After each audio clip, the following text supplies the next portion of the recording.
I am a boy. I think this is the biggest problem facing the country. And I want to try and ensure that the kids of today are trained with the skills of tomorrow. It's no good training them with the skills that gave their fathers and grandfathers jobs. It's like generals fighting the battles of yesteryear. And that is the reason why we've pushed ahead with computers into schools. We now have computers in every secondary school in Britain. By the end of this year, it'll be 3/4 of all primary schools. No other country in the world has got that degree of penetration.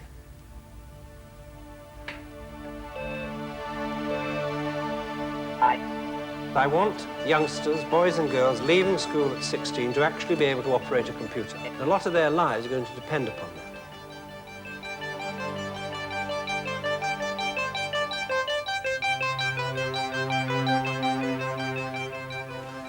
It's a message we've heard rather a lot recently. We've got to take on the new technologies or go under. Above all, we've got to make today's children computer literate because they are inheriting this new information technology world.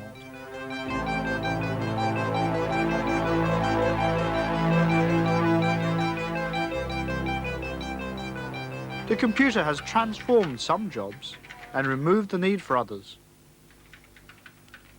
Computers have already dramatically changed the way some children can interact with the world. If a Braille machine is coupled with a voice synthesizer and a word processor, blind children can exercise their writing capabilities to the full. Just change the question and have to add some more data lines. Yeah. You got to do that every time. In general education, claiming that learning to program a computer is good for the head, in the same way that learning Latin used to be good for the head. Be duller. This is the computer literacy machine in action. Pupils can now go for the new technology courses. And a lot of money is being spent on new machines, new buildings and extra, specially qualified staff. In the words of Kenneth Baker's promise, the kids of today are being trained with the skills of tomorrow. Now, you go back up to... Can we make it wider? There are other claims for the computer. It will transform relationships between pupils and teachers. Learning will become a cooperative act, and the old authority patterns will vanish. You're good at this. The public story is always related to improving the quality of education. But it's hard not to suspect that there is an interest in saving money by replacing teachers altogether. If all goes well, eventually we won't need schools at all. They will simply lie empty and unused. The children are all at home, living and learning in the bosom of the family.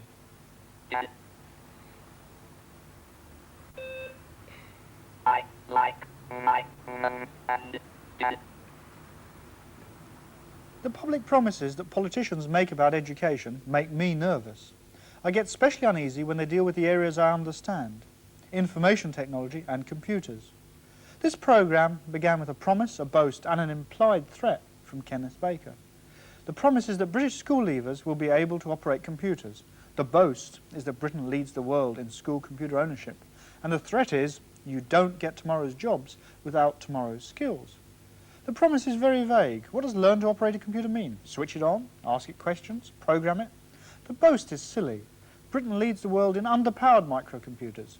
And the threat is just perverse, because it is not true that using your school's new British micro leads straight to your new British job. Bev White, like many teachers, has had to disillusion parents on this score.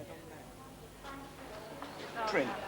Quite a lot of parents seem to think that just sitting in front of a computer is going to guarantee their children are going to get a job.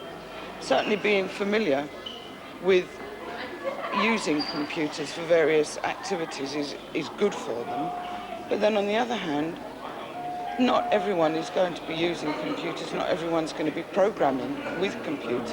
Advertising is now trying to push computers in the same way that the encyclopedia was pushed years ago at the door. Buy your child this and all his problems will be solved. Worse than that, in a sense, I think they're making the parents feel guilty if they don't buy them. Your child will be underprivileged. And parents are putting a lot of money into it, and unfortunately, they are also susceptible to the fact that as long as their children are seen to operate the machines, they have a feeling that their child have got a competence in the use of those machines. Schools are keen to demonstrate pupils' computer competence. There's no better draw for a parents' evening. Courtwood Primary School is one of the best pupil-computer ratios in the south-east corner. Push that, keep that down. Yes. Then with the other hand, press P. Keep You both do that together. for me, I should drop my hand Now you back. can take it off. And then you press Control, and you get the pixels, where the pixels up there. Now you can just press any of those, C, D, E, D, C, and R, F, D. When the computers first arrived in schools, very often, nobody knew what to do with them. Teachers weren't trained, and there was no software. In the case of Courtwood, it was an enthusiastic teacher, Ron Gandolfo, who led the way. I actually trained up some children, which of course they were immediately motivated and keen and geared up, and to actually show other members of staff how to use the micros, that they were naturally pleased to be able to do that. So I trained girls and boys up to set the machines up, to be able to load and run software, so that they would come in at 8:30 each morning, get the micros out of the cupboards and set them up, and run the software ready for the teacher and his or her class at the beginning of each day. So initially, it was the children that were actually teaching the staff. But learning to load the software is only the very first step. What are the programs good for? In other words, what difference is it making to the learning process?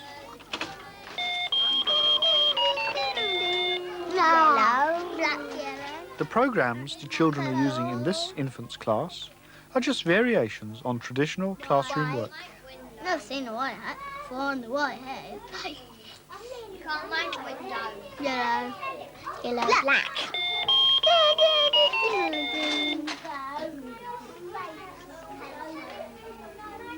When people say to me, "Oh, why do you need computers?" we're not actually changing our style of teaching or the way we organise our classrooms. We're actually doing exactly the same things. There are lots of different things going on in the primary classroom, and this is just one more activity, so it actually enhances what we're doing. It helps. Sorry. Back at the parents' evening, they're being taught to use a more educational game by 8 and 9-year-olds. Should suddenly come off the island and find your favourite. She reckons we keep going. We'll come out off the edge of the stage. Well, okay then, so that comes through. Where do you want to press spacebar? Can I interrupt you?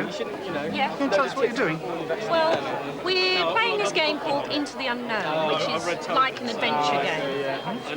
And you have a blank grid which resolves itself into a map.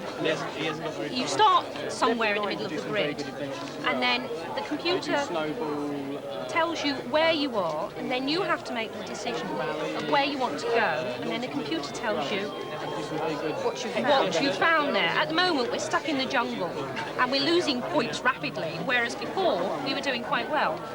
Yeah, How did you learn to use it tonight? I mean, because you've just sat down. Just by watching the girls and common sense. And discussion, lots of discussion. Well, actually, we're quarrelling, but that's only because we were doing all right, so we got stuck in the jungle, and now we're stuck in the jungle. It's programs like Into the Unknown, where children are actually working in front of the computer together, discussing their work, and an awful lot of work goes on away from the computer, which is just as important, if not more important, because they're using textbooks. They go to the library for encyclopedias, reference books. An enormous amount of work can come out of a project which can be computer-based, but it's the work that goes on away from it as well. Into the Unknown is a game based on the adventures of 15th century Portuguese explorers. It began life as a classroom project pack for secondary schools, before the micro came in. The computer in this case is simply a new prop for traditional classroom activity. Before you do Into the Unknown, you have to do all things in a folder. Yeah, and you have Traveller's Tales and all things like that, and you have to learn things on the ship. So when you do the journey, you know what to do and everything. So you've got to decide how much food to take with you and water and all that sort of thing. But you can't overload your ship, or otherwise you'll be sunk. They're learning from fact sheets that go with... Yes, and discussion and working out, well, if we're in jungle here, what should we do to get out of it? Decision making. Yeah, and drawing maps. And remembering what we're doing next, learning to read this sheet, and, well, I should think you improve your reading quite well as well. £1,350 of salt and pork this time. Have you done that yet? Have to reload this. Pork. Your score of this topic was Express Space navigation now. Yeah, navigation 5, and then it's into the unknown. Right. It's been drawn over a map of Portugal. Each town is shown by a green star. And certainly in primary schools, topic-based work and project-based work, of course, has been in the forefront of primary education. That's how lots of teachers operate. Row 4. It's B4. There. Many of the things that we've long held dear in primary education, such as children taking responsibility for their own learning and children learning through doing, fit in very well with the use of the microcomputer. And I think in the primary schools we can build upon the philosophical and underlying attitudes of the teachers much better than we can in the secondary sector. Do you want to store it? Once the computer began to come into schools, it was quick to join maths and sciences as a boys' subject. The girls tend to be overlooked. And I've boxed myself in. How are you getting girls interested in computers? Girls have taken a bit of a back seat, and of course it's we're being told perhaps by our advisors to watch out for that type of thing, so we're naturally encouraging girls to take as much interest as boys. So I have purposely had mixed boys and girls demonstrating on the computers this evening for that very reason. I think it's much less of a problem in the primary school than it is at secondary level. I think the girls are prepared to fight for their place on the primary level, if you like. But at secondary, where they become much more concerned with traditional sex roles and so on, then many of the girls are tending to drop out. But I think at primary, provided we deliberately give an eye to what's going on and make quite sure that the girls aren't elbowed off, I think the girls will want to use them. Some of the most successful uses of computers in schools depend on commercial rather than educational software. In Ron Gandolfo's top class, children are using a word processing package to write and edit their school magazine. They have no fears or frustrations with handwriting, and consequently I think they can give their all into the thought processes, into actually what they want to write. And they actually have this purpose for writing because they know that it's going to be printed off and distributed and lots of people are going to read it. And that gives them great purpose. But the use of word processors at such an early stage is bound to raise fears about the loss of handwriting skills. We'll have enormous debates in schools just about that, like the biro in the 60s. Should we allow that kind of device into school? And the answer is, we will have no choice, because they'll be out there, and this is one educational innovation that isn't stimulated directly from within. It's actually responding to what's changing outside. No, you've got it wrong. Space. No, that's special. Special. There is no educational philosophy behind the slogan, "A micro in every school." In fact, the government is touting an economic panacea rather than an educational revolution. The main beneficiaries of the Micros in Schools scheme have been 3 small British computer firms. The educational benefits of school computers vary.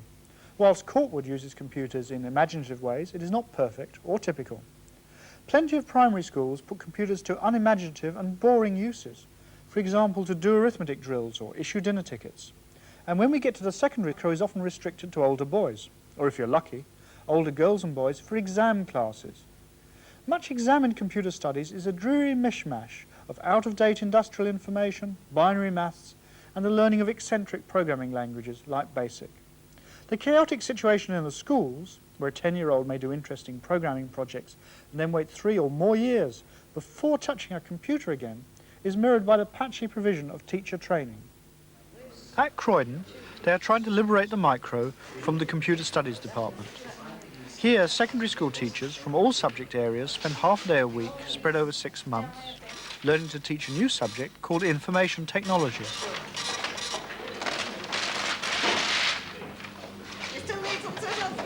Now, do we somehow chop this little lot up? Why don't we leave a space here for the latest sports news? We can get that from Prestel or CFAX. Yeah, okay. Croydon's approach is to acquaint teachers, and therefore their pupils, with the information handling capabilities of the computer, using it as a tool to support their classroom work. They don't see the computer as just an object of study in itself. Everybody, in a sense, I mean, all teachers ought to be teachers of information handling skills that they should use as they go along. So the history teachers should be using databases where they can actually get at primary sources. English teachers, obviously the kind of thing we've been doing today would be quite valid as an English lesson, except that actually from this approach the pupils would have more power over the information. We're talking about information handling, not just receiving. It's not just comprehension, it's actually getting in there and editing and revising and getting things to fit in tight spaces and so on. And I think you will have seen today, looking at some of the activities, that many of them have to spend a great deal of time away from the machine, even when they're using the machine. So when they're doing an activity as they are today in creating a newspaper, an awful lot of time is spent talking in groups, in planning, in discussing, in laying out pages, in looking at final products using the photocopier, and it's not all the time sitting at a keyboard. And I think there's this sometimes a worry in people's minds that information technology means children sitting in serried ranks, bashing keyboards, gazing like zombies at screens, and I hope that in the activities we're doing, this is clearly seen not to be the case. Done. Well, can we just put that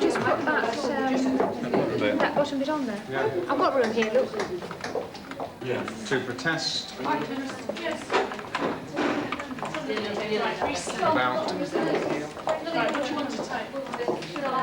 rate capping. Right, well, let's paste it up then. In fact, one of the things that we would be keen to say is that often the link with mathematics and the physical sciences is not helpful, that those are not the teachers renowned for their own communication skills, and in many ways, if this activity were based in English departments, in the school libraries, where things like CFAX and Prestel have a much more natural place, then we will see the development of the subject into a much broader based activity, so that in the long term, information technology could well become third major literacy after English and maths in our schools. The notion of liberating the computers from the inarticulate maths and computer teachers is attractive. But information technology can't be mastered by devoting a half a day a week for a few months.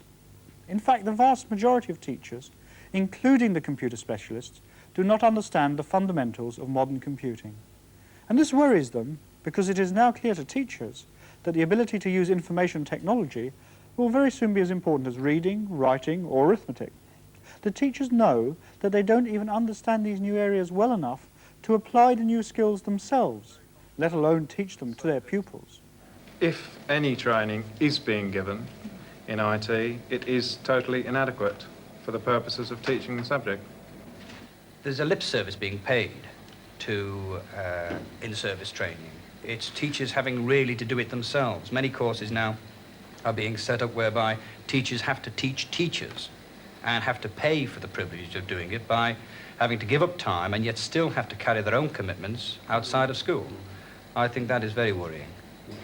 The thing that worries me is that the computer keyboard is going to take the place of an ordinary typewriter keyboard, i.e. that a girl will be seen again in a secondary role.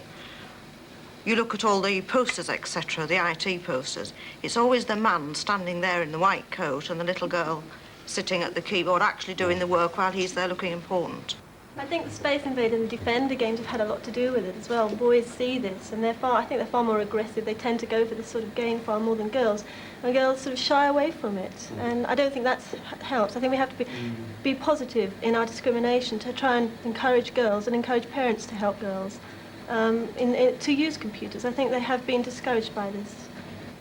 from my point of view, there are certainly so many courses going on that aren't perhaps adequately prepared, aren't adequately programmed.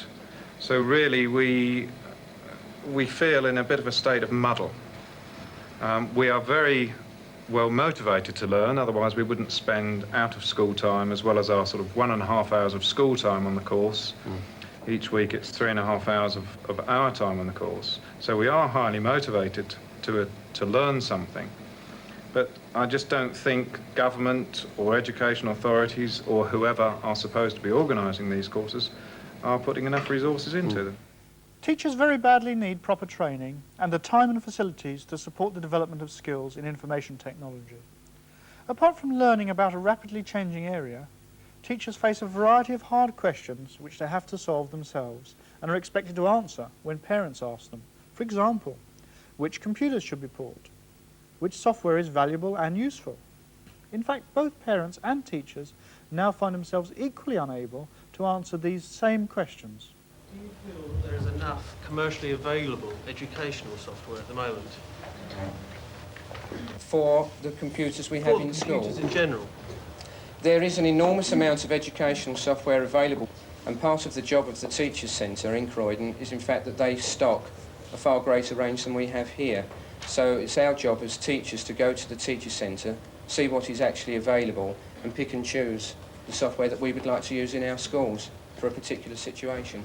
As parents, we don't have that facility. You know, we've got to go into W.H. Smith's or wherever. And I don't feel there's enough available at the moment for the educational side. One of the messages we're getting from publishers currently is that educational software in the home market is not by and large good news. Anything that's got educational on it doesn't sell. Anything that's got adventure or game or something that looks like Space Invaders on the front of it sells like hotcakes. Is there a risk that parents are actually being conned into getting some stuff for home use that isn't really up to scratch? Well, there's no question of risk about it. It's a fact. It's good old-fashioned 1950s educational technology tacked on to new technology. We thought of calling this series Making the Least of the Micro. The politicians made a variety of attractive promises when they pushed the micros into schools, but their minds were on making education cheaper, the job market, and supporting British manufacturers. I believe that computers could, with proper software and adequate teacher training, radically improve education. But the current position is that we're throwing shoddy software at the half-price micros that were touted to the schools. At the same time, there are now more than 2 million microcomputers in British homes. Many bought by parents hoping to help children with their schoolwork or hoping to help them become computer literate. Already many of these parents are disillusioned, and they're right to be so. I believe the only way of realising the long-term educational promise of the new technologies is for us to be fierce in our opposition to pointless or low-quality applications of computers when we meet them in schools or the home.